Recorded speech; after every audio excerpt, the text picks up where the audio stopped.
মধু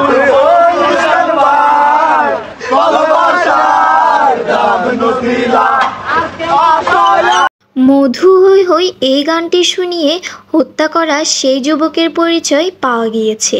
ফেসবুকে ভাইরাল হওয়া ভিডিওটিতে দেখা যায় গত 14ই আগস্ট গান গেয়ে কিছু যুবক 24 বছর বয়সী শাহাদাত হোসেন নামের এক যুবককে 2 হাত বেঁধে প্রচণ্ড মারধর করে, ফলে যুবকটি ঘটনাস্থলে মারা যায়। ঘটনাটি গত 14ই আগস্টের হলেও প্রকাশ্যে এসেছে 21শে আগস্ট শনিবার। পুলিশ জানায় 5 সপ্তাহ আগে গত 14ই আগস্ট নগরের 2 নম্বর গেট এলাকায় নির্মমে হত্যাকাণ্ড ঘটে। হত্যার পর তার লাশ ফেলে রাখা হয়েছিল নগরের প্রবর্তক মোড়ে অদূরের বেসরকারি একটি হাসপাতালের সামনের রাস্তায়। এই ঘটনায় পরের দিন পাঁচলাইশ থানায় ভিকটিমের চাচা মোহাম্মদ হারুন অজ্ঞাতদের আসামি করে হত্যা মামলা দায়ের করেন, কিন্তু সে সময় মারধরের ভিডিওটি ফেসবুকে আসেনি। গত 2 দিন ধরে ওই ভিডিওটি ফেসবুকে ভাইরাল হলে নড়েচড়ে বসে নগর পুলিশ প্রশাসন।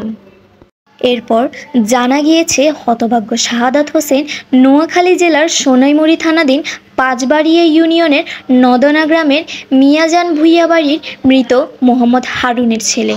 থাকতেন নগরীর কোতোয়ালি থানাধীন বিআরটিসি এলাকার বয়লার কলোনিতে।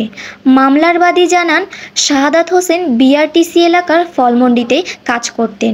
তিনি 2 বছর আগে শারমিন আক্তার নামে এক নারীকে বিয়ে করেন। এজাহারের বর্ণনা অনুযায়ী গত 13ই আগস্ট বিকাল 2টার দিকে কর্মস্থলের উদ্দেশ্যে বাসা থেকে বের হন শাহাদাত হোসেন। সন্ধ্যা 7টার দিকে ফোন করলে কিছুক্ষণের মধ্যেই বাসায় চলে আসবেন বলে তার স্ত্রীকে জানান শাহাদাত হোসেন। গভীর রাত পর্যন্ত স্বামী বাসায় ফিরে না আসায় খোঁজাখুঁজি করেন শারমিন। এই সময় শাহাদাতের মোবাইল ফোনটি বন্ধ পাওয়া যায়। 14ই আগস্ট রাত 9:30টার দিকে ফেসবুকে বাদী দেখতে পান নগরের প্রবর্তক মোড়ের অদূরে বদনা শাহ মিয়া মাজারের বিপরীতে সড়কের পাশে তার ভাতিজা শাহাদাত হোসেনের মৃতদেহ পড়ে আছে। এরপর রাত 9টার দিকে খবর পেয়ে নগরের পাঁচলাইশ থানার পুলিশ ঘটনাস্থল থেকে শাহাদাত হোসেনের মৃতদেহ উদ্ধার করে চট্টগ্রাম মেডিকেল কলেজ হাসপাতালের জরুরি বিভাগে নিয়ে গেলে সেখানে দায়িত্বরত চিকিৎসকরা তাকে মৃত ঘোষণা করেন। ওই দিন রাতেই চমেক হাসপাতালে গিয়ে পুলিশের উপস্থিতিতে শাহাদাতের লাশ শনাক্ত করেন তার স্ত্রী শারমিন আক্তার এবং মামলার বাদী হারুন। সেদিন রাতে মৃত অবস্থায় শাহাদাত হোসেনকে চমেক হাসপাতালে নেওয়া হয়েছে বলে মামলার এজাহারে উল্লেখ করেন বাদী।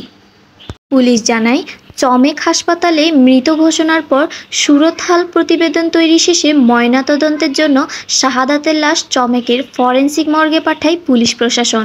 সুরতহাল প্রতিবেদনে বলা হয়, শাহাদাত হোসেনের মাথা ও গলাসহ শরীরের বিভিন্ন অংশে গুরুতর জখমের আঘাত পাওয়া গিয়েছে।